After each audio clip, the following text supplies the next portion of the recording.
snap on. Same thing, every one of them. It doesn't matter. Just change. So what's the cat's meow until this happens? Follow me. When they made this, they screwed up.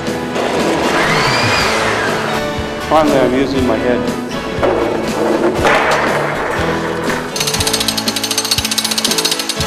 I had it plugged in all night.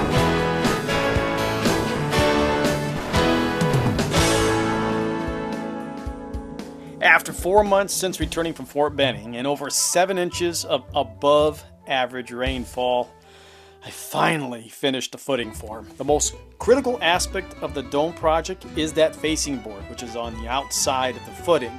That's where the dome form will attach to, so it is important that this is precise.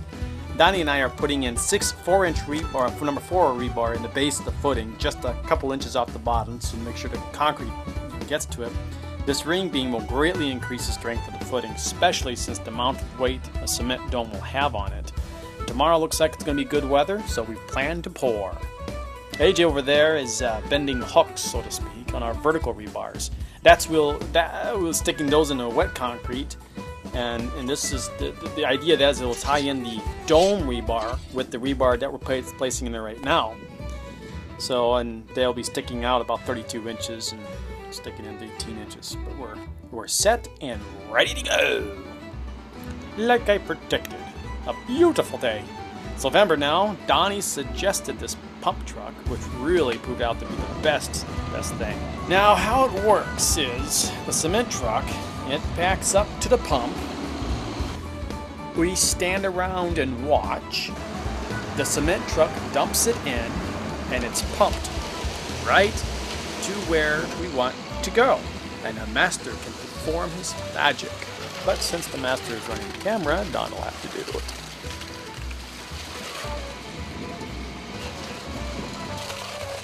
Pump boom is controlled by a remote control, so the whole process only took a couple of hours. In fact, it took very little manpower. Don really did all the pouring, which allowed me to film it, and left AJ carrying a shovel around to look important.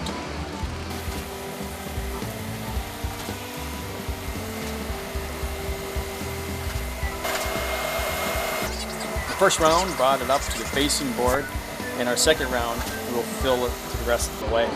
Yeah, I think we're going to have extra concrete, so we'll just throw it in a pile over there and our turnaround there. And So let's just, with the next truck after we're done, I'll just start squirting a little bit, banking it up all the way around. keep working around with it. Yeah.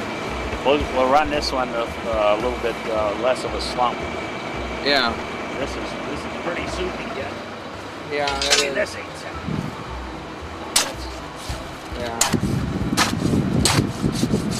Yeah, we can stiffen her up. Soupy now, but it actually stiffened very quickly. We almost weren't even able to get all the vertical down all the way. We shoveled dirt behind the faceboard to help prevent the cement from pushing it out, throwing off the precision. About an hour has passed between pours, which stiffened the bottom enough to keep the concrete from pushing up under the faceboard. After we pushed, pounded, and swore the verticals into concrete, well, we wanted to swear, but the womenfolk were around. Now the slab will be alright for us, because I plan to have about 8 inches of extra base material on a dome form, which will allow me to cover the slop in the dirt and pour the slab on top of that, so it's lifting everything up about 8 inches. The edging we're making here is to help tie the shell's concrete to the footings concrete. The sun has set, and now we wait for the dome form to arrive. While Don is working on the hairlock for the dome at the shop, I'm up here at Mike's and Josh Heinzman working on the lift. What I'm doing here is I'm cutting off the brakes for the side wheels to make room to put a hub in front in order to make this lift turn in circles. Mike and Josh are both helping me with this, and it's also Mike's lift, letting us borrow it. We'll have to have the entire, from that mark right there, we'll have to bring that up so the whole thing clears so that our seal doesn't rub on the doesn't fit. It's gotta fit. It's gotta fit. The idea is to put the ball joint, the pivot point in the dome and center. This line is kind of giving us our center line from that to the wheel needs to be in line with, so it spins in a circle. At a precise angle of what? Of that. 6 degrees or something like that?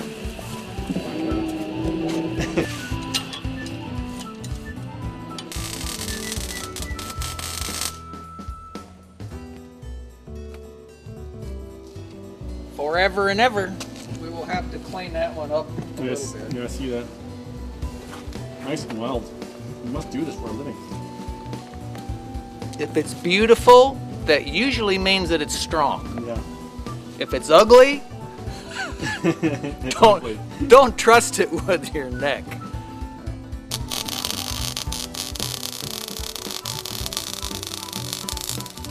Josh here is welding shocks on the bucket in order to keep it from swinging so freely, stiffen it up a little. I wasn't so sure I felt really secure with the bucket just swinging so wildly while I'm spraying concrete. So this really helps. It's psychological. Yes. Put another one on us. Can only make it better. Now to take this final product on a test drive.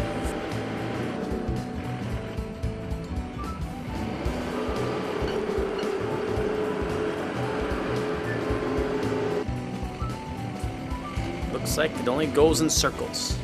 Perfect! Perfect!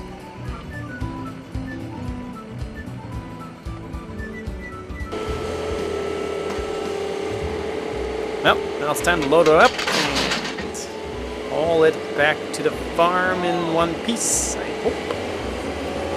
Must be the pressure test.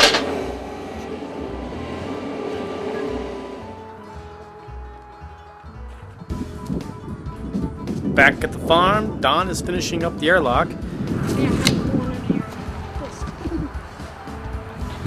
Yeah. It's an airlock door Huh? with no doors. So it's an airlock box. This is one of our essential items, the airlock. We need to have this because we must keep around 1 or 2 inches of water column pressure at all times so the dome form doesn't deform while we go in and out of the dome. This will stay up pretty much until we've done spraying the concrete. We wired up the inflation fan here, and it would kick up and then coast back down until the starting winding would kick back in again, and then it would coast back down. And so we got looking at it, that something wasn't quite right there, and then we opened up the box that changes the wiring from 110 to 220, and it was wrong. So we put it right, and then the fan was running backwards. So instead of blowing, it was sucking, yeah. Yeah, we don't want to vacuum. So I had to pull the whole housing apart and flip it around. Change it, right? Yeah. So, but even now, it's in my mind. I'm not sure it'll blow up a 50-foot dome. Okay. I mean, it's here. Plug it in.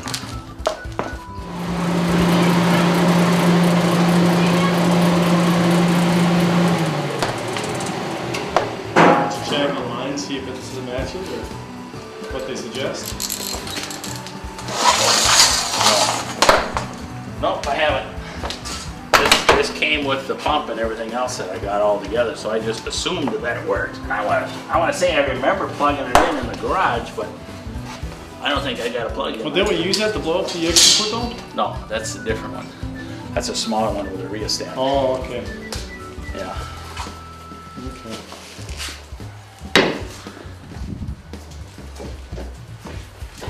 And Donnie's making the door. Fine one. And Ethan is a slave driver. Huh? Yeah, the hard man. The whip. The whip. The Punisher.